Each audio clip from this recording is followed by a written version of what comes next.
like Benson, I'm a who that. I'm a who that. Long as I'm living, I'm a who that. Lose or winning, I'm a who that. Sports coma, yeah, this is where we do that. Where we do that, where we do that, where we do that, where we do that, where we do that. Boogie like Benson, I'm a who that. I'm a who that. Sports coma, this is where we do that. Where we do that. Welcome, welcome, welcome. Somebody please better help. Running this thing like Elf. I thank God every day I'm not a felt. Go to YouTube Live with Big Q and the guys. If you ain't ride or die, the bandwagon get flipped. Been marching in, that was way for the ring. I was yelling out your shade for the championship. Bucking on town, duck down. Falcons, pluck, get shut down. Panthers ain't much touchdown. The vision really belong to us now. So much hate on the Saints, you could probably tell. Ever since Bounty Gate hit the NFL, when things seem fishy and you probably smell the crooked referees or Roger Goodell. Yeah, probably like this and I'm a who that. Every day I'm living, I'm a who that. Lose or winning, I'm a who that. It's the sports coma, this is where we do that. Where we do that, where we do that, where we do that, where we do that, where we do that. Boogie like this and I'm a who that. It's the sports coma, this is where we do that. You're listening to the Sports Coma with Big Q and the guys on the PRO Media Network.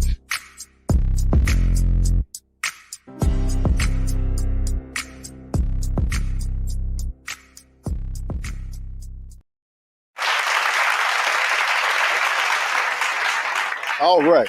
Shout out to the mighty Who Dat Nation, man. We up in this thing, Sports Coma, representing the mighty Who Dat Nation, man. The great Saint Think Tank, we in here representing. Shout out to the fam. Appreciate y'all being in the stream.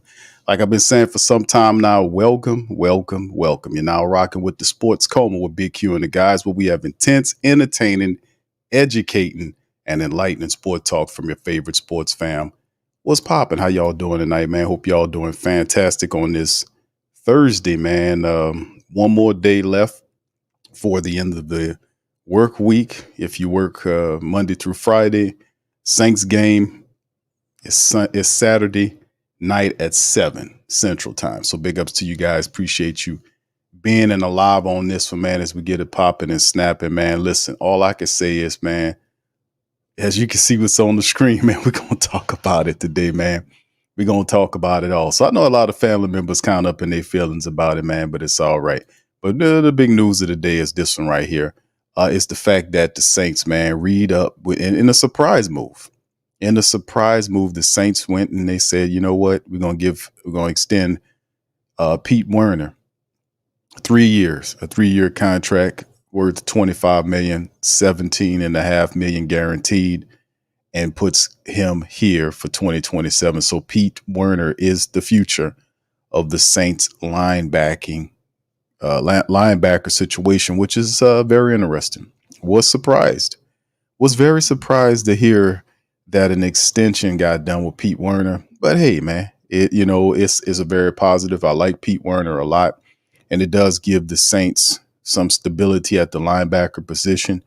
Pete last season proved that he was healthy for one season. He's dealing with some stuff now, but that's a solid linebacker. The Saints made a commitment to him over the next 3 seasons to champion the defense with Demario Davis there. 2 years remaining on his current deal. So Pete just a year past that with the Saints. So anyway, big ups to you guys. As you can see, if you turn to the poll, man, there's a poll in the chat, man. And the question is, of course, who should the Saints re-sign next? They got 4 options there. Of course, the family members, there's Alvin Kamara, Paulson Adebo. There's the option none. And then there's the 4th option that says go sign free agent Justin Simmons. I just thought I'd throw that one in there. And the great Saint Think Tank, currently 67% of the pollers says get Elvin's contract done next. So very interesting, man, to be honest with you. We're going to cover that. We're also going to talk about what happened today and day number 13 for the black and gold. We're going to react to some of the press conference, the pressers that happened, day 13 pressers, Dennis Allen and others. And of course, we'll go over the news of Justin Simmons and the Saints just couldn't come together on a deal. And ultimately, that just pretty much went its way. So anyway, shout out to you guys. Appreciate y'all being here. I see everybody in the stream. Brother Gundam is in this thing. I see you, fam. Appreciate you, Pelicans Nola. Is in this thing. Brother Tori, how you doing, sir? Appreciate you. Brother Trey, what's up, Trey? What's popping, bro? Tuck, I see you in the building as well. True Louisiana. What's up, fam? Appreciate you. Brother Byron's in this thing as well.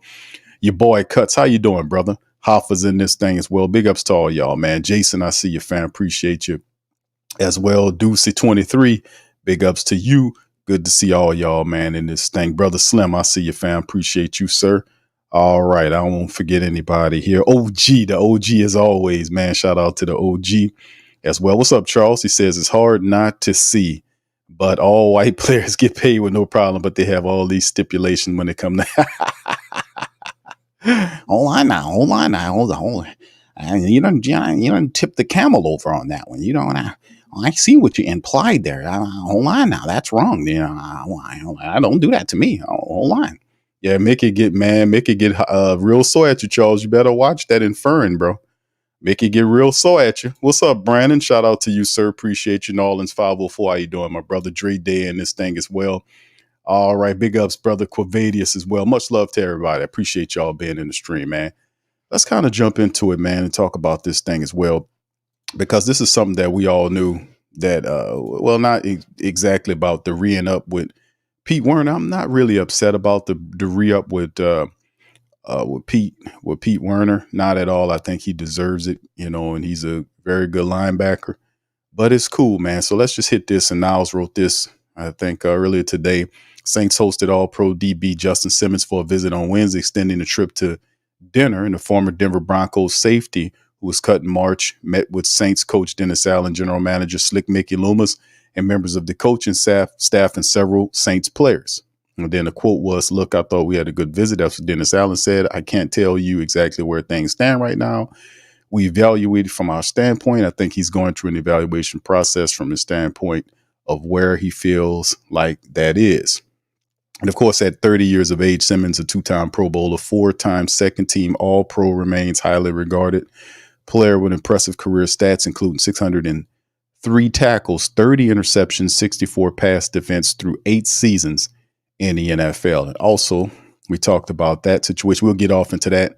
But also, really, the big news of the day was the Saints inking, and Adam Schefter and others had dropped the scoop about the Saints ran up with Pete Werner. As you see, despite the productive visits, Simmons left town without a deal, as reported by New Orleans Football. One of our key sticking points is Simmons' desire for a multi-year contract, while the Saints prefer a shorter-term commitment. The Saints are expected to continue to evaluate their options and maintain the communication with Simmons. Representatives find a mutual agreeable solution. In other words, in other news outside of that, the word is, I think he's supposed to go and talk to a couple other teams. We'll see what happens there.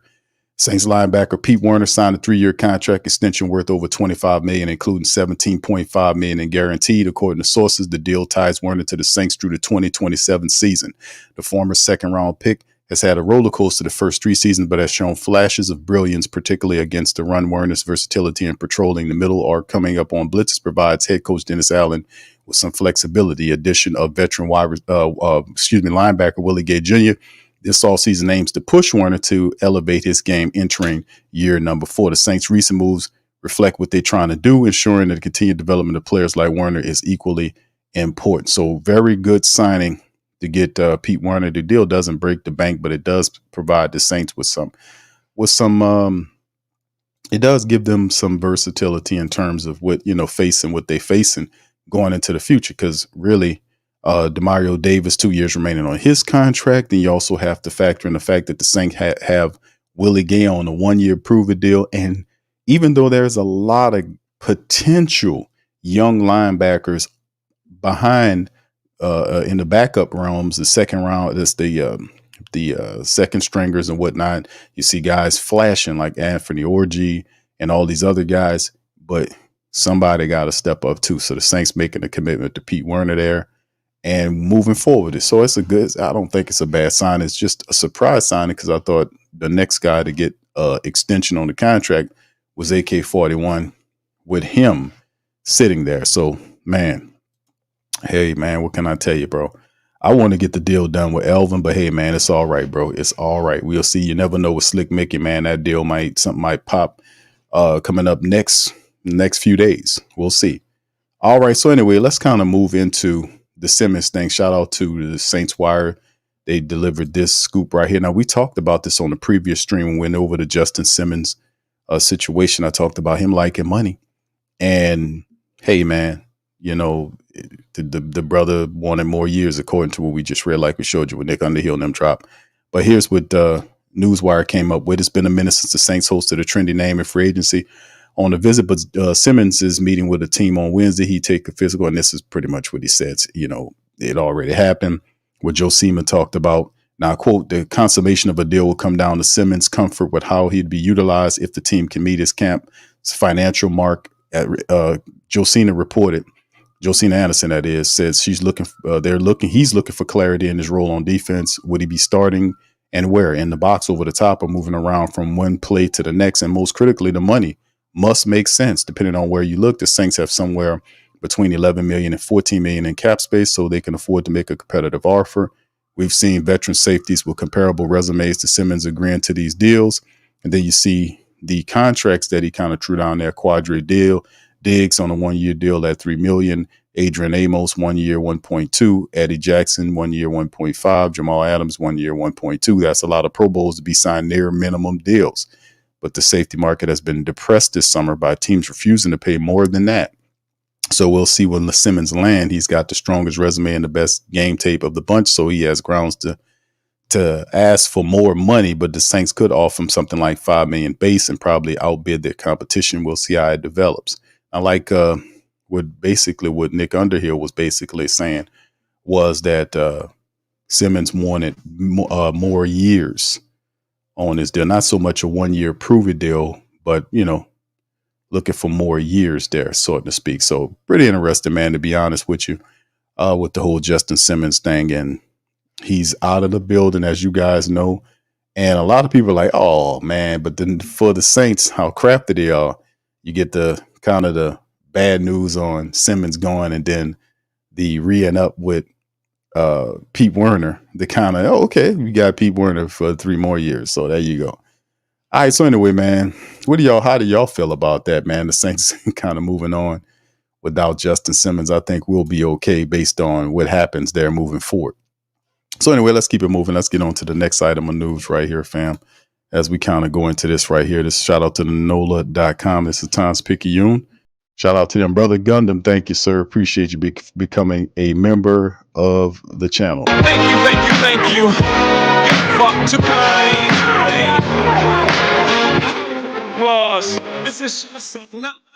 Thank you. Appreciate you, fam. Much love to you, Brother Gundam. Much love, brother. Appreciate you, man.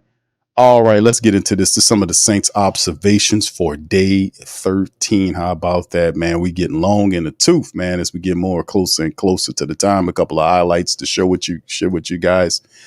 All right, Spencer Rattler and Jake Haener really haven't separated themselves in the battle to become the backup quarterback. In reality, is a good problem for the Saints to have. Through 13 practices, both the young quarterbacks have looked not capable of running offense, but also look capable of running it as well. A little inconsistency.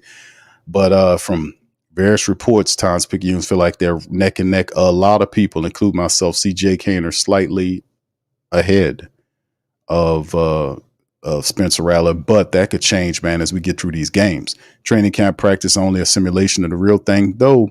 But this weekend's preseason game could provide more important data point in the competition. Thursday's practice, the Saints last before they open their preseason slate against the Cardinals this weekend in Phoenix, including several highlight reel plays made by Rattler and Haener, especially when both had a chance to run a hurry-up offense at the end of practice.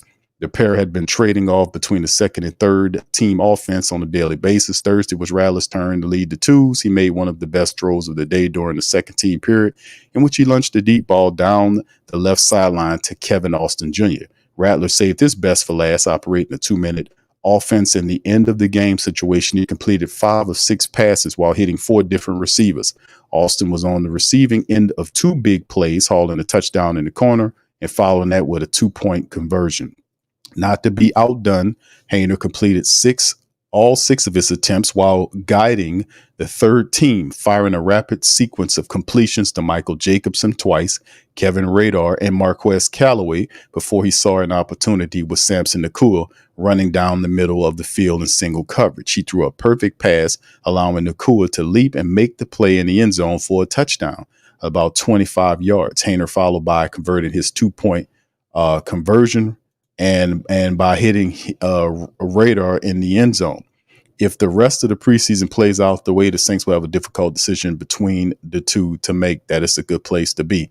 Spencer Rattler, that's a very positive stat too, that Spencer Rattler. And like I said, Jake Haener, does have the year of being in the NFL. He worked on it there.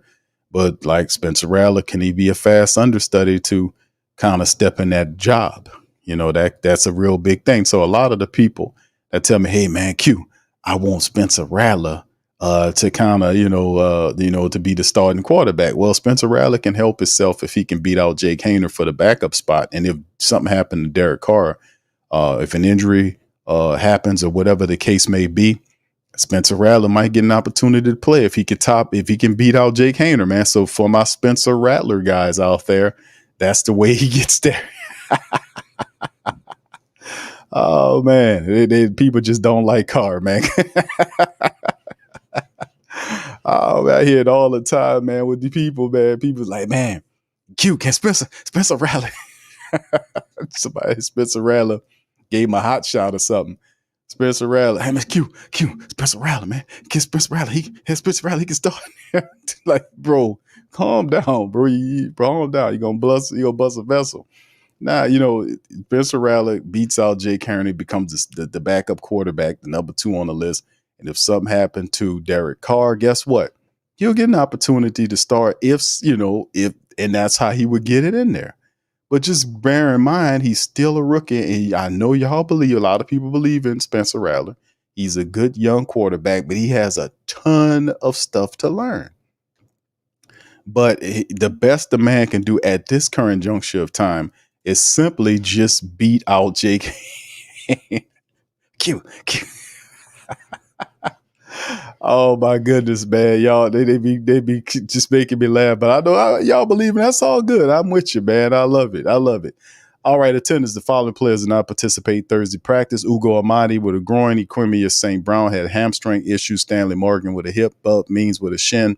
Pete Werner with a shoulder, but still got paid. Rashid Shaheed has a hamstring. Marshawn Lattimore, hip flexor. Kendra Miller, hamstring. Paulson Adebo, groin. Demario Davis, hamstring. Nick Seldaveri, calf. Trajan Jeffcoat, elbow. Mason Timpton, hamstring. And Isaiah Stahlberg, undisclosed. And, of course, rookie linebacker Jalen Ford finally returned to practice after an extended absence with undisclosed soft tissue injury, but he did not participate in team drills. Tough sledding. Is the first team offense line was a mess in protection, the pass protection today? Or is it the pass really ready to shake off last year's disappointing performance? Maybe a little bit of both. After stringing together several strong practices, the first team offense looked completely overwhelmed Thursday, and most of the problems could be pinned on the offensive line, giving quarterback Derek Carr very little time to make a play. Offensive tackle Trevor Penning has improved since last season, but Thursday's practice was particularly rough. At one point, Chase Young got into the backfield for a sack on 3 consecutive plays, leading to a frustrated Carr flinging the ball in disgust. It is encouraging to see Young. There you go. There go Derek Carr. It is encouraging to see Young looking like a game-wrecking player who earned Defensive Rookie of the Year honors. But if the Saints go into the season feeling like they can't trust their offensive line to protect the passer, it may be a long season. Yes, indeed. Playing time. Coach Dennis Allen continued to hold off on announcing who would be his starters in the game. And this is the part of the thing we talk about as well, fam, where we mention the line issues. Now, remember, should we be concerned right now about Trevor Penning getting beat 3 straight times on the pass rush play by Chase Young? Absolutely not, man. I mean, the man that's really on the Saints, because this is Trevor Penning's 3rd year. He played 1 game in the rookie year, and then he played 4 or 5 games before he was so bad they benched him, and he never brought him back until toward the back end of the season. They had him doing some light work in there, and then now they have to justify the 1st round pick putting Penning in at the right tackle position. But it is a tough sell because Chase Young, when healthy, is a beast. That's the whole point. Remember the question I asked you guys several shows back about who's better, a healthy Chase Young and Carl Granderson. Who's better? And people are like, oh shit, that's Chase Young all the way. And I'm like, okay, that's DE2. He's not going to be DE1. That's Carl Granderson. Granderson got the money. He's the DE1 of the Saints defensive line. So if you have Chase Young, man, people sleep on Chase Young, man. I'm telling you, the dude is very good, man, at what he does. It's just people forgot that. And the dude's still very young. I mean, he's still like, and then it's a lot of stuff like he's finally healthy. And then the fact of the matter is he's playing on a 1-year prove-it deal because he wants he wants a longer contract. So he got a chip on the shoulder with that. He's playing opposite of Carl Granderson, a guy that he is some people agree with me that he's a better player as when healthy. They just two different roles. Carl had to get it out of the mud. And then Chase was celebrated. He was a guy top 2 pick several years ago. And, last year, 7.5 sacks between 2 teams. Carl had 8.5 or something like that. I forget, 8 sacks. If so, I mean, Penning getting beat by Chase Young, man, that don't really surprise me, to be honest, because Chase Young's good, man. Chase Young is not no bum, man. Chase Young is good. So, like I said, still practice is still a lot of time for him to refine his game, man. So they're going to have to get that together, man. Both sides get that together. So, yeah, or just kind of work that thing a little bit and run the ball. You better start running the ball, playboy. That's what you better start doing. Lickety split. All right, anyway, playing time. Coach Dennis Allen continued to hold off, announcing whether his starters would be appearing in the first game, but outside of some scheduled rest days for Tyrann Mathieu and Cam Jordan, they were all on the practice field with walkthroughs Thursday, suggesting they may suit up against the Cardinals. Saints may not have much of a choice when it comes down to resting cornerbacks or wide receivers against Arizona. 5 receivers missed practice Thursday, leaving only 6 healthy wideouts on the roster. Fine for a regular season game, but tougher in the preseason. The team is in a similar crunch at the cornerback position with 6 healthy players available there. So a lot of stuff in terms of injury. But what's interesting is we'll be able to see a great deal of the wide receivers, the guys that we have questions on. Like, of course, we won't see Mason Timpton, but you'll see more Marquez Callaway. You'll see Kevin Austin Jr. See what he can do. Perhaps you'll see more from. You see Cedric Wilson. He's healthy to go. Equimia St. Brown is still banged up. Stanley Morgan Jr. Mason Timpton is down, but Samson Nakua, who's been making plays, not the fastest guy in the room, but he got good size and he can catch the ball. Got to kind of round out and work crisp up his routes, but it's still a talent. So we'll get an opportunity to see some of these guys, man. So when a lot of these other guys go down, we'll be able to see some of these other guys, and maybe they can take us, kind of impress us a bit. So it'll be interesting, man. We're getting close to some of these games, man. It's going to be fun watching it all shake through, man. I tell you what. All right. Anyway, let's have a little cap check right here with the black and gold here. Let's kind of check the cap right now. Currently, they didn't adjust it much, saying it's just still under $12 million. With the signing of Pete Werner to the black and gold, they're still kind of putting it up there at just under 12 million, south of $12 million. I wonder if they kind of, I go Pete Werner, I wonder if they kind of reworked it and add the numbers into that contract there. No, they haven't added the numbers, and that'll probably be updated tomorrow. All right, but still in all, man, I got to give it to them, man. Saints get the deal done there, and right now it's showing just under 12 million. I'm pretty sure that'll drop a little bit. That first year probably is a super cheap year knowing how Mickey Loomis roll with his monetary situations. All right, so fam, let's get ready to kind of get on this end as we get ready to kind of tune up. And it's once again, we reached that time of the day, family, when it's time for old Possum Puss, as I call him affectionately, Mr. Dennis Allen, as he'll brief us on what the hell's going on today in camp. Here we go. Y'all put one of y'all can hear this in the chat. Much love.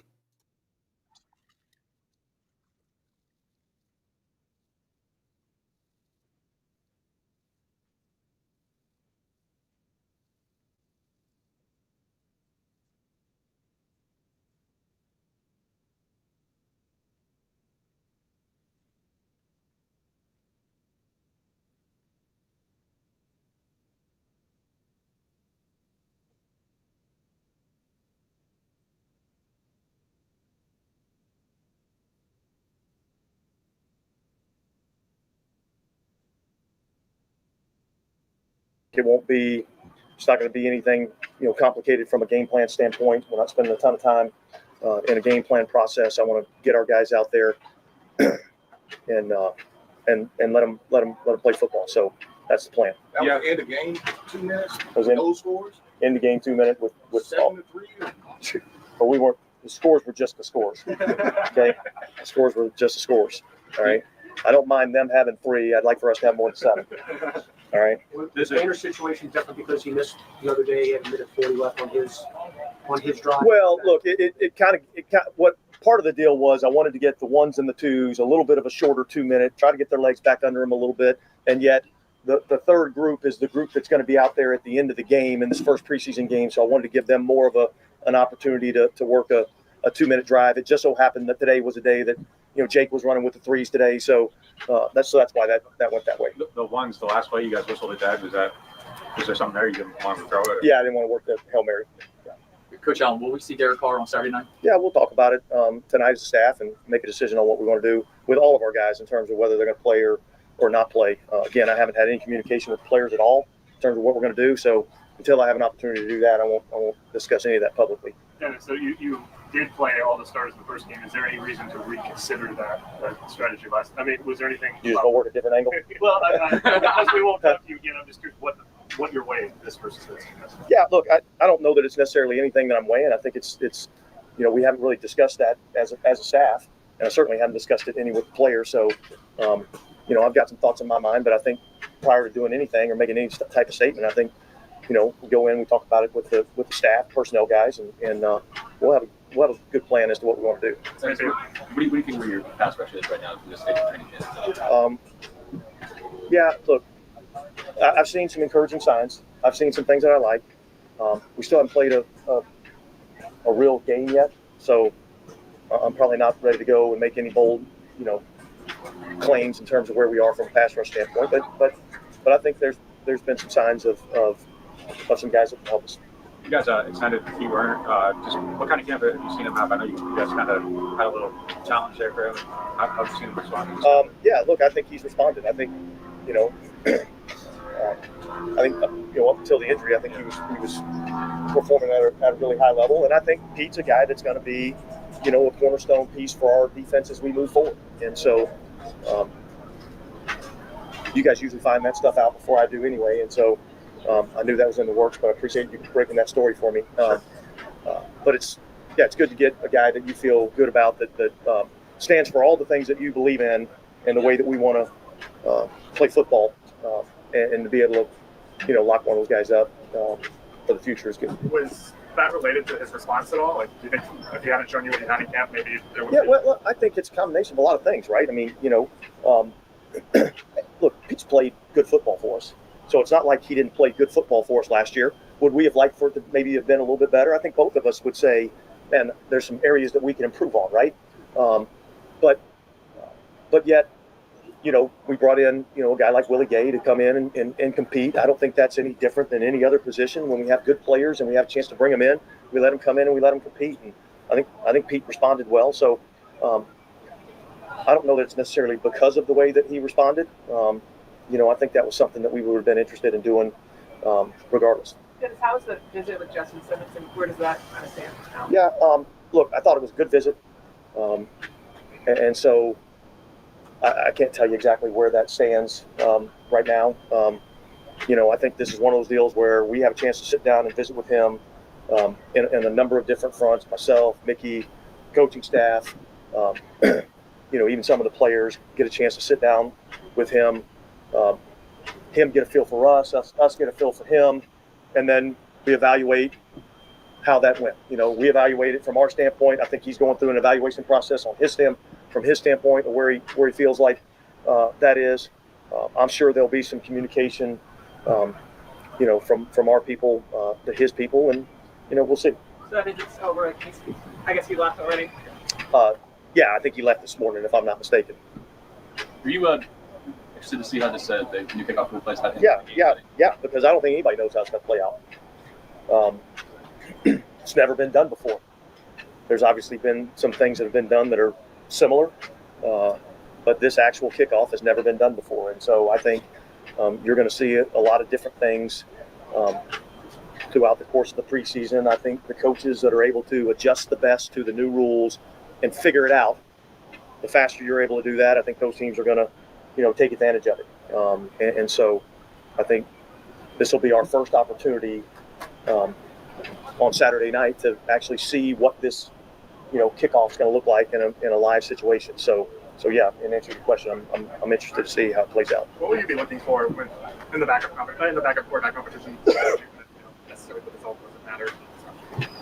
Well, yeah, I think both of those guys going out and proving that they can operate the offense. Get the play call, get in and out of the huddle, get to the line of scrimmage, get the snap off, go through our progressions. All those are the things that you're really looking for. What kind of poise do these guys play with? When the lights are on and the crowd's going, can they, do they go to playing playground football, or do they play with poise and composure and operate the offense the way that it was intended to be operated? That doesn't mean that there won't be some off-script plays. I want to see how, when things don't go exactly right, how do we respond? And so, I think I'm looking for how they operate the offense, and I'm looking for how do they respond when things don't go exactly the way we drew it up. It'll be a good opportunity for both those guys. Is 6 receivers enough for a preseason game? Well, I think it's going to have to be probably, and so we'll figure out what bodies that we have available to us. Now, does that mean we may have to change up some personnel groupings and do some different things? We might have to do that. I'd say that wouldn't be uncommon for some of these preseason games. I know there's been times in the past where we get in a preseason game and we're down linebackers, and now all of a sudden there's a safety playing the will linebacker position. He's never lined up there before in his life, or a safety going out and having to play corner. He's never done that before in his life. So yeah, we may have to adjust some. And what's Tyron as changes? Correct. What is like him and Camp both were. What have you guys seen from Patty so far? Are you hoping that this preseason good? Yeah, look, I think he's made some improvement. I think there's still a ways to go for him, but I think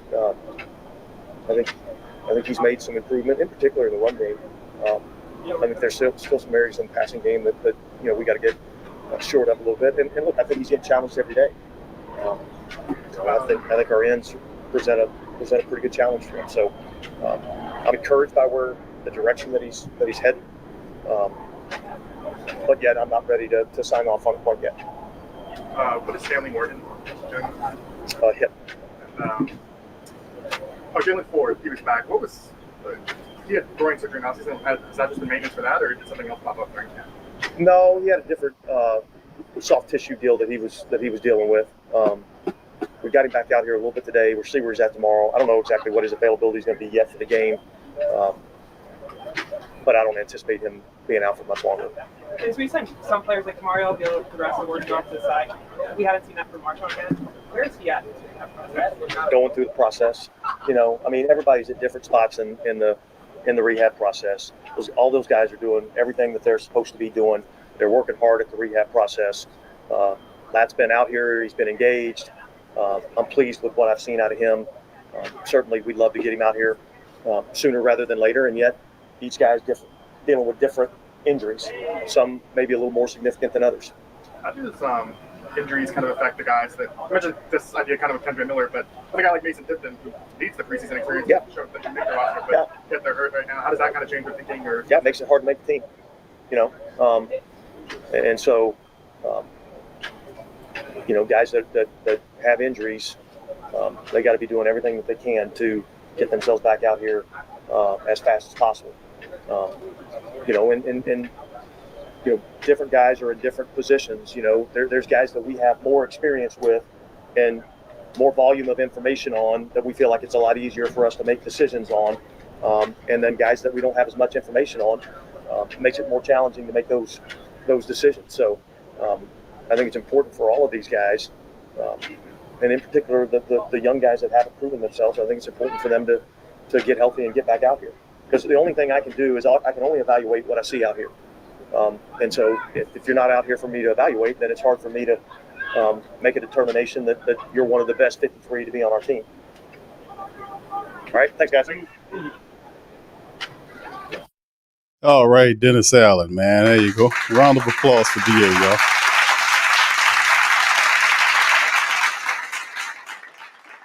Affectionately known as Old Possum Puss. He is Kyle Hergel. He don't have a very long interview. We have such a great room, starting top down with JB. It's been so much fun.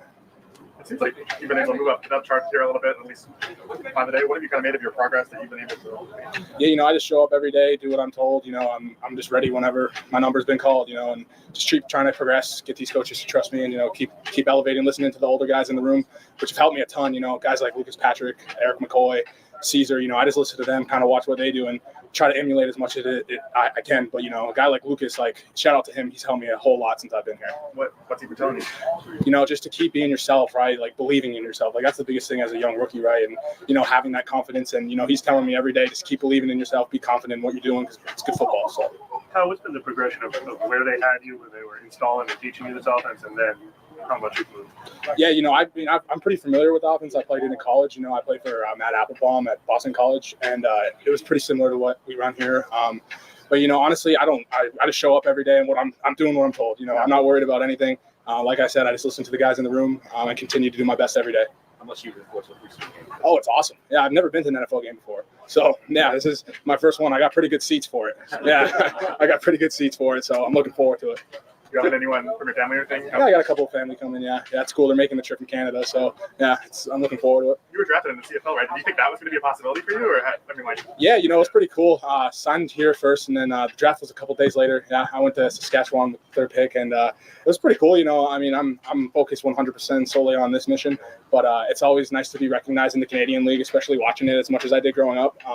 It's cool. Yeah, they're doing real well this year, so shout out to those guys. Did you grow up more of a CFL fan than a national fan? Yeah, because honestly, it's there, right? I had two teams within 40 minutes of me, my hometown in Toronto, and then the Hamilton Ticats were about 20 minutes down the road too. So I grew up going to games in the CFL, but I've never been to an NFL game. Which one were you more of a fan of? Toronto, probably because I'm from Toronto. Yeah. What's your history of playing both left and right guard? Yeah, so I started at North Dakota at right guard. I played, 24 games there at right guard. And then Texas State, I played right guard for 24 games there. And then my last year in the ACC, I played left guard. So I play center and guard. I think your experience playing at 3 different colleges has helped kind of maybe get up to speed faster here than you would if you were normal undrafted? Yeah, tremendously. I've had 6 offensive line coaches in 6 years. I've been in, 4 offenses in my time in college. But not only that, but having the chip on your shoulder, right? I was a partial scholarship kid in North Dakota. I'm not supposed to be here. I climbed my ranks up. I went from the FCS level, a kid from Canada with, a partial scholarship to, Texas State G5 team to Boston College, the ACC, and now here, making my most of that opportunity as an undrafted free agent. Beyond confidence being an area with growth, just technique-wise, is there anything that you've been able to pick up just being around here that's helped you get a lot? Yeah, for sure. Like I keep saying, I keep watching guys like Lucas Patrick. He's awesome. He's helped me out tremendously with little things that is going to elevate my game and make it go a long way. I think that his leadership, Eric's leadership, Caesar's leadership, all those guys in that room have really helped me. Thanks, Kyle. Awesome. Thank you, guys. Good job, Richie. Good job, Richie. Thanks, Eric. All right. And for people that don't know, that was Kyle Hergel, who's the he's about 6'2", 315-pound undrafted offensive guard from Boston College. He's from Canada, as you heard, and the man knows. He said, "I'm not supposed to be here, man. But listen, bro, if you could play ball, man, we'll find you. We'll find you." And here comes Derek Carr, everybody's favorite quarterback. Listen. No snide comments. This is Derek Carr. He's about to get up here. He's going to give you some terrific word salad. So you guys sit back. You guys, gals, sit back, kick your feet up, and just get ready to be razzle dazzled by the words and knowledge of our starting quarterback. No hate now and no sarcasm, Mr. Derek Carr. Here we do it. Let's get it. Richie, yeah. I had a teammate, Richie Incognito. Reminds me a lot of this guy. And I just keep pushing him to be more like Richie every day. So he's doing a good job. Derek, do you want to play Saturday night? Yeah, I think I would like to. I think just getting out there and just hearing Clint's voice in the helmet, calling plays, getting the substitutions in and out. I think that'd just be good for our, us as an offense. We're not going to, how the preseason goes. It's very basic stuff. Very, very easy, simple. You don't want to show anything, all that kind of stuff. But even with that said, like, you're not game planning the team. I haven't seen any film, so you're going to go out there and play, but I think just the operation and just getting in and out of the huddle with each other, getting used to it, getting back in that swing, I think hopefully you knock some of that game day kind of rust off before you really get to the regular season. We've talked about your philosophy on that in the past, and you were comfortable with not doing a lot of it. And then last year you had that great drive. Yeah. But, I mean, did you walk away from last summer, September, thinking, maybe more would have helped or anything like that? I think every year is different. I really do believe that. I think last year it was nice to get out there and see the stadium for the first, be in front of the fans like that, all that kind of stuff. And I think you've already done that kind of stuff. I think now it's just more like the operational stuff. It is a new offense. Like I guess coming from my past, with Gruden, I mean, still to this day, he could tell me a play and I can go out there and run it. We were just on such the same page that part of it we didn't need to do. And really in the preseason, the way we played, we weren't even doing what we were going to do in the regular season anyway. So I think it's just different, but again, this year is new, and it's new for everybody. It's not just new for me. It's new for everybody. So I think especially when it's new for everybody, hopefully we can get out there and just get a couple, whatever that looks like. I don't know what DA is thinking, whether we are or not this game or whatever, but at some point you just hope to maybe go get a few. Derek, the coaches have talked a lot about yards after catch. Just with these guys as skill players, do you think there's a lot more you guys can get out of that? And how much does it help you when there's just more space and they can put some stuff up with their feet? Absolutely. I think Coach Dub always talks about it starts with a mindset. That every time we all know guys in the NFL where if they catch the ball, like, oh man, they can score, right? And I think with our guys, we have guys like that. And so, man, and you guys have seen them, like how they're finishing and the burst that they have after this. They're not just satisfied with making that catch. Their expectation is now I got to go make some big miss. And usually at that level, you make one guy miss, then it's a touchdown. And so, I think that it starts with a mindset. And two, as a quarterback, it's exciting because you throw a 5-yard route, you throw a 10-yard route over the middle, and boom, all of a sudden it's 40, or boom, all of a sudden it's 60. And those kind of plays just break a game open. And so, for us, we have the guys to do it, and I just love their mindset. Dub is on them about it, and they've come in with that mindset. They're trying to score every time they touch it. And it's not just the ones, it's the twos, the three, everybody. Like, everyone has that mindset. And so you can tell when they're doing that, everyone's bought into it. So hopefully that leads to some big plays for us this year. Derek, how do you see this line progressing? Because obviously you need to be out there a little bit in the preseason. You want to be out there with them and get that chemistry going. Yeah, I would say this. Like, I've been so impressed with how fast it's a different system, right? Especially protection-wise, there's different things, different calls. I've been so impressed with how fast they picked it up. I've been really impressed with the execution of it. We've had a few things. There was it wasn't the 2-minute drive we wanted today. They finally got us. I'll say that. Cam's always talking crap about these competitive drills. They finally stopped us. I think we're up 7-1. I don't know if that's the right count, but I'll just stick with it. But they got us today. But what you're saying is, like, you see guys really trying to do things the way they're taught, because if everyone does it the way they're taught, it usually ends up right. And so, again, these coaches have such a system that it takes everyone being on the same page. And so the more reps we can get being on the same page and doing it, live bullets, all that, I think it'd be just a good thing. What's been your impression of Bill's pass rush? Really good. Yeah, really good. I think that not just interior, but on the edges too, like everybody. And guys moving, doing different things. We have so many guys that are versatile. They can do different things. Not all guys can go inside. Not all guys can just go outside. We got guys that can do both, and that creates a lot of problems. As just an offensive-minded guy for protection issues. And so I've been really impressed with the pass rush. I mean, just what they've shown, and but I've also been equally impressed with our line picking them up. They've given me, as you guys seen, great opportunities all camp for some deep shots, for some big plays, and things like that. But the one thing you see is it's back and forth. Our whole camp has been back and forth, offense, defense, even period to period. And that just shows the competitive nature of our team. And so I've really seen that in the O&D line, but I've been really impressed. And you see Chase Young just walk out here, and you're like, I see why he was a top 5 pick. Him just walking out to practice, and he's very impressive when he comes out here, and his get off, his motor, all that. But he's even better person. I just have found just being here, that's how the Saints do things. They get good players, but they're also really good teammates, and you appreciate that just as a player. Derek, what's one or two on your list of favorite things about this offense after that heavy volume, even in the last 2 weeks since we last talked? I love the run game. There's some things in the run game that the way that they teach things and say things that I haven't heard before.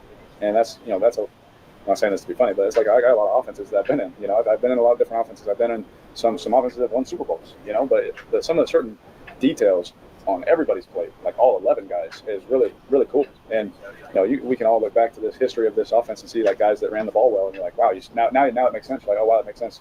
So that's been impressive. The play action game, the way that they call the game too. Like we've had some mock like drive kind of things, and they're just without getting detailed. But there's some things that Clint does where you're like, man, as a quarterback, you're just like, wow, thank you. That's really cool. So for me, I've just been impressed, with the operation, but really that run game, play action.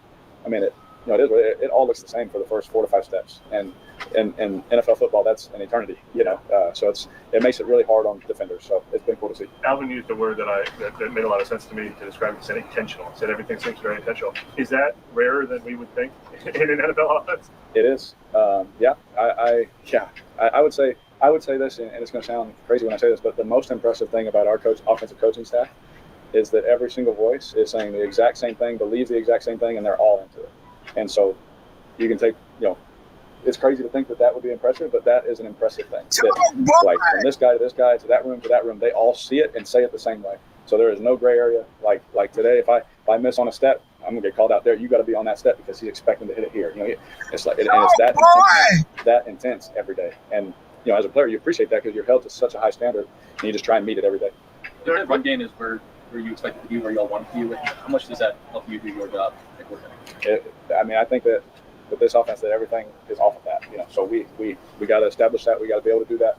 Kind of like I said last year, when I turn my back to the defense, they got to believe it. And then when I pull it back, it just helps the routes. It helps Chris. You don't have a linebacker, biting down on the run, rather being in the window and having to try and throw it over and to make that perfect throw, and then it's tipped, it's picked. It's easier when he's in the A gap and you can just throw it normal. All of that stuff works together. And so, we definitely want to get that started. Derek, what changes for you when you have 2 younger backups? Does anything? I've always so Matt Schaub, when I first came into the league, I had Matt Schaub, Trent Edwards, Matt McCoy. All of those guys were unbelievable teachers, unbelievable helpers, especially Schaubby. He, I remember in games, I would do something, Coach, you can't do that. He's like, no, you told him during the week. And so, for me, when I, last year with Jake or this year with both of them, man, I just try and pour out every bit of knowledge, every single thing, that just, I really believe this, that some things you gain by working hard, some things you just gain by inheritance, and the fact that they came here, man, I'm just trying to give as much to them as I can so that when they go out there, they can just be the best players they could ever be. And so, they're already both super talented. It's going to be really fun to watch them play in these games. They've been making it. Today was awesome. Watching them make some of these throws was awesome. But, just the mentality, keeping even keel, because I was an emotional person. We got 2 guys that like to get excited too. So, you try your best to stay the same for a long season, long game. So I just try and pour into their life, man. I just, help them as much as I can, as much as I can give while I'm still trying to do my job. It seems like Chris Olave has been relied on a lot just with so many receivers hurt. Yeah. How do you think, this being your second training camp with him, that he's kind of handled the maturity and growth to the true number 1 receiver with Mike now gone? Yeah, I think just different this year is with Mike was coming off the injury last year, so it's still some gray area. Who's, how's he feeling? What do the reps look like? Who's getting this route? All that kind of stuff. Whereas this year, Chris knew coming into offseason and to camp, he's the guy. And so I think just that alone took out some gray area for him. What is my role? What routes am I going to be running? Every time he sees a play, he's like, I know what I'm running. I know where you want me to be. And I think for him, that eliminates the gray area, and that eliminates any kind of indecision. He's like, I got to run my best route all the time now. I got to be on my stuff. And you guys have seen him. He's working. He's working really hard, and he's grinding. Through it. And even with all the guys that have been hurt or whatever, he stepped up and said, I don't care if everyone knows the ball's coming to me. Just keep throwing it to me. And so I think just that mindset alone, I think the position that he's in now is just different than, I guess, the position we were in last year. Is this your 6th offense? It'll be a soundbite if I can stand up here and count. I'm not sure. It might be 7. 7 or 8. I'll count after this. What's it like? What's it just like when you're starting over? Wow. That man said 7 or 8 offenses. Derek Carr has been in the league for 11 years. He's had 7 or 8 offenses. That's ridiculous. You've been through all that, man. Wow. 7 or 8 different offenses. I know we've talked about this before, but boy, that's crazy. And for the family members, I know the video is sped up. I usually do this after I speed it up a little bit to get through it, because some of you guys probably seen it before. I haven't. Sometimes I see them. The majority of the times I don't. But I kind of speed them up in terms of interest because I seem to get it easier this way, man. It makes it a little bit more animated and it gets through it a lot quicker. So let's finish it up. We're gonna move on. Just what's the process like? So I've learned a lot on how to do that. Every day at practice, the main thing for me, I say it this way, is reps. You got to get reps. You got to say it. You got to see it. You got to do it. You got to draw it. You got to do all that kind of stuff. And so I do a little drill every night before I go to bed on, that stuff that I need to go on that day. And I've been doing it since the offseason. Do an offseason training camp, and then I come out to practice, and I run through the practice beforehand. So what was practice 13? So for me, it's practice 26. You know, like I just more reps, more intention. You know, come out to walk through. I'm working on other stuff when we don't have to be doing anything. I'm working on a different part of our offense, just so I'm getting all those reps. And I feel like you know we can put on a piece of paper. Okay, this is the reps we're going to get, and you kind of trust in that as a player. But the reality is we need to be farther ahead than that. And so for me, I just took it upon myself to just make sure I just try. I told you I was going to do everything I can in my power to, you know, for our city, for our organization, that, you know, it is a new offense, but that I'm ready to go, you know, from the get-go. And so that's just some of the ways that I've been trying to do it this year that maybe have been a little different than my past. Derek, when you're talking about everybody, where you might not be able to answer this question, but when you're talking about every coach being like same voice, same page, is that all coming from Clint? You know, is that like kind of top down? I think it's they all come from a system that's just like when it got birthed. This is everyone's on the same page. This is the run game. This is what the White House do. This is what the quarterback should do, and it was taught that way. And so everyone I think that has come from that, just if you've come from that, when as soon as you get in the room, yep, that's how it's taught, and that's how you do it. You know, and I've been in rooms where there's different philosophies, and then you're trying to figure out, okay, well, what's the best one for us? It's like there is no gray area on what our philosophy is with the coaches. You know, like as a player, as a veteran player, it's just nice to see every coach on the same page. You know, and so. You know, when everyone's rowing in the same direction, you know, you're going to eventually get there, and hopefully we get there fast. But just as a player, you just appreciate that because that's not always the case. Thanks, sir. It's good. Yeah, appreciate it. All right. All right. All right.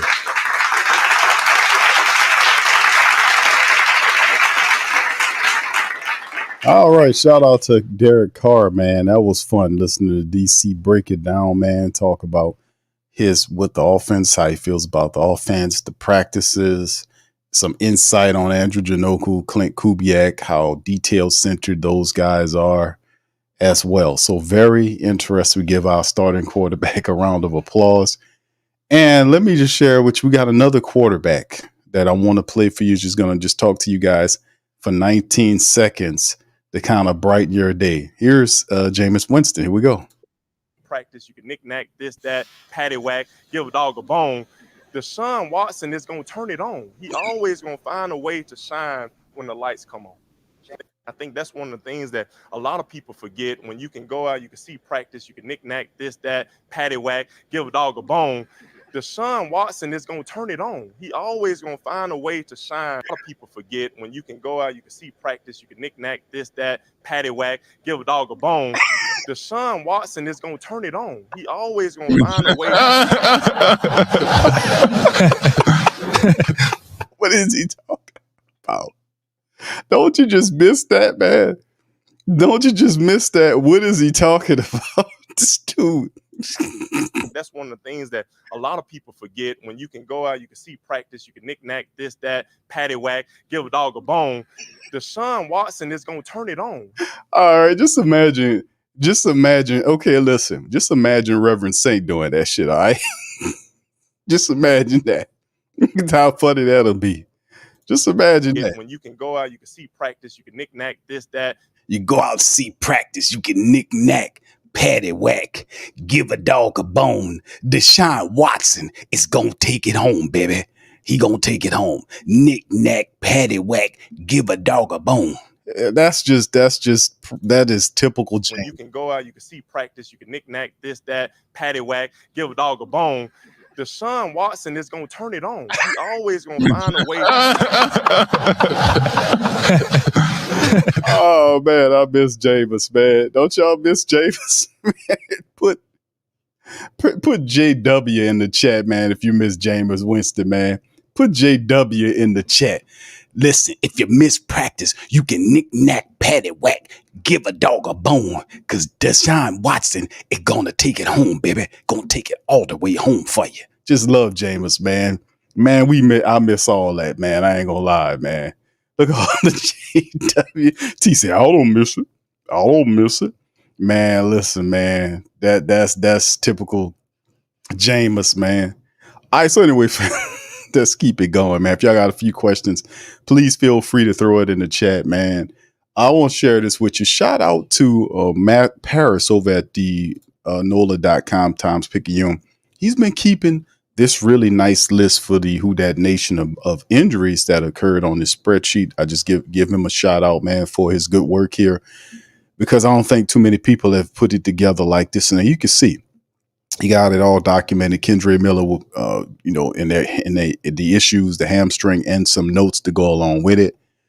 And this is like all of the injuries that the Saints have been dealing with. Kendre Miller hamstring, seen with hoodie uniform. The next day, DMP'd. Justin Herron with a knee hit the IR on 7/28. Marshawn hit the hip flexor back in late July, the 26th. Shane Lemieux had an ankle. He came back on the 29th of last month and with a walkthrough, full participant the following day. Also missed a few days, but returned on 8/4, DMP'd on 8/7. Then he's talked about Trajan Jeffco, who had that horrible elbow issue. He hadn't been seen since July the 25th. Brian Brissy had a foot issue, but he came back. Nick Saldiveri had that calf issue in late July. Chris Olave had a hip situation, but he did return to practice the next day. Equimius St. Brown had that hamstring issue in late July. So did Bub Means with his shin. Cedric Wilson groin issue, but did return August the 3rd. DeMario had the hamstring in late July. Tommy Hudson, who was I think that was the tight end, had a hamstring issue. He was waived and IR'd. Rashid Shaheed got hurt on August the 3rd. Jermaine Jackson, don't take it personal. Saints waived him. He got hurt undisclosed and they waived him on the 3rd of this month. Jalen Ford just came back from a soft tissue issue. Pete Werner got hurt on August the 4th. Hasn't returned. Peyton Turner had a toe issue. He did return the following day. Nate Shepard had a toe. He came back the following day. Paulson Adebo, since August the 4th, has been out with the groin. Hugo Amadi, the next day, he's dealing with that groin issue. Chandler Brewer, who was the offensive lineman the Saints signed, he got hurt on August the 5th, tricep, and then placed on IR the next day. Mason Tipton got hurt on the 7th of August, has not, been an active practice participant.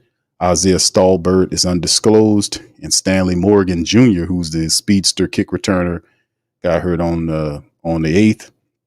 He had a hip issue. Dennis Allen did talk about that.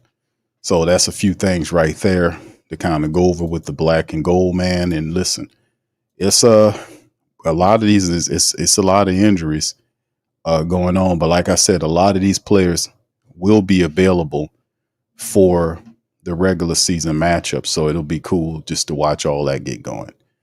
All right. So big ups to the fam. Appreciate y'all. Cartel, what's up, brother? Says, well, considering we only have a 53-man roster, we's gonna need some more players. Big yes, indeed. Hey, brother, you took it back to the deep south, the old school south on that one, bro. Knick-knack, paddywhack, give a dog a bone. Deshaun Watson is going to take it home. All right, man. Yeah, OG. Yeah, but the great news about it is these are not issues to our main personnel. It shouldn't be that. We should be all right. All right, what's up, the Rook 10? How you doing, sir? Appreciate you. What's up, YO? Says, I know I'm not the only one. Saints signed. Nah, they did not, my friend. They couldn't make it work, bro. We covered that early in the stream. It is what it is. What's up, Young City? How you doing, fam? Quaveda says, Hendon Hooker trucked the hell out of somebody in the preseason game. Oh, yeah, I've been checked it. I know what Panthers are playing tonight. Shout out to Dave and Rashad from the brothers from the PNP camp. Much love to them brothers. I know they doing their stream. All right, Dr. Key, how you doing, sir? Appreciate you. Brother Rose says he's spitting like dude in jail from Don't Be a Minute. But that's the thing that JW does, man. That's what he does, man. He's an animated dude that always has some goofy shit to say. I told y'all, man. Jameis ain't rap too tight, man. Y'all know that. All right, Jack says, knick-knack, paddywhack, give Jamal Williams a ball. Yeah, let Jamal run. How about that? What's up, Hoffa? He says, I'll be at the game Saturday. I might need to bring my jersey to play wide receiver 6. Yes, you make sure you do that. Yeah, let's go. Hey, man, you're going to see people like at the back of the depth chart, to be honest with your fam. They're going to have some guys buried on the back of the depth chart that the Saints going to be utilizing, man. I'm not going to kid with you, man. They got a lot of stuff they got to do.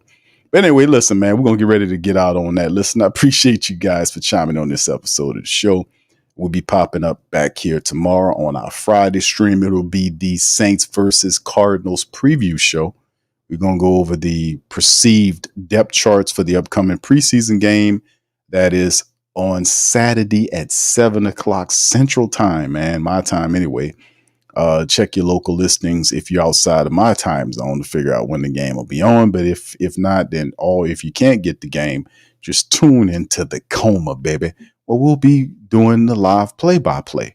So we'll be in the building doing the game live. Y'all guys can chime in with all the stuff. So it's football season again, man. You know, my boys went back to school today, and I was like, I had to take them to the barbershop, do all that miraculous stuff. You know, it's football season when that happened, baby. It's football season. All right, so anyway, with that being said, man, I appreciate y'all so kindly, man. If you're not a subscriber, please feel free to subscribe. If you're listening via another platform and like X, hit the retweet button. It helps us out a lot. Like button everywhere else. And listen, fam, we're going to pop up here tomorrow for the preview stream. Like I said, man, we're going to talk about it and have some more fun. So much love to you guys, and I'll see you later.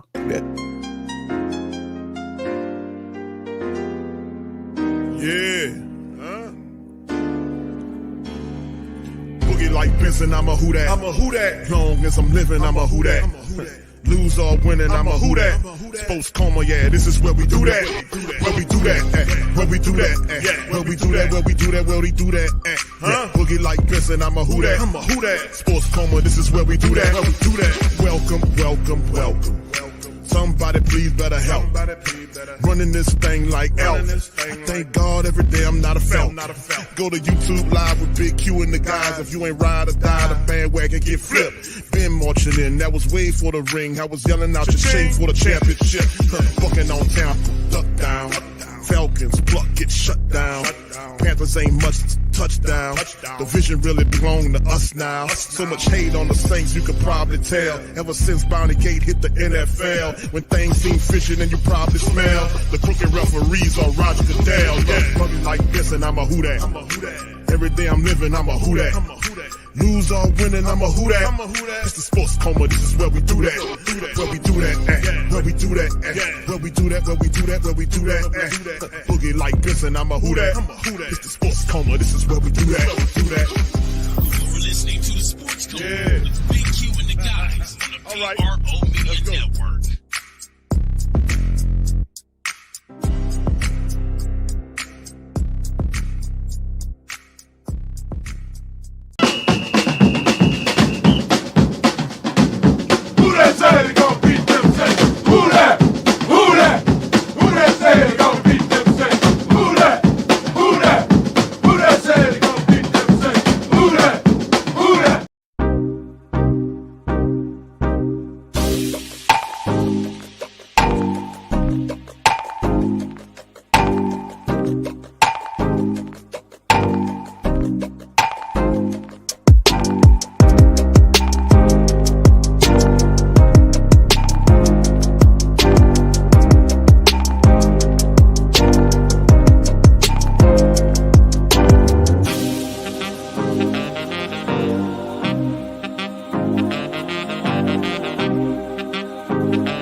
WhoThatDaily.com. That's right, WhoThatDaily.com. Your one-stop shop for everything New Orleans Saints, New Orleans Pelicans, LSU Tigers, even the top flight boxing.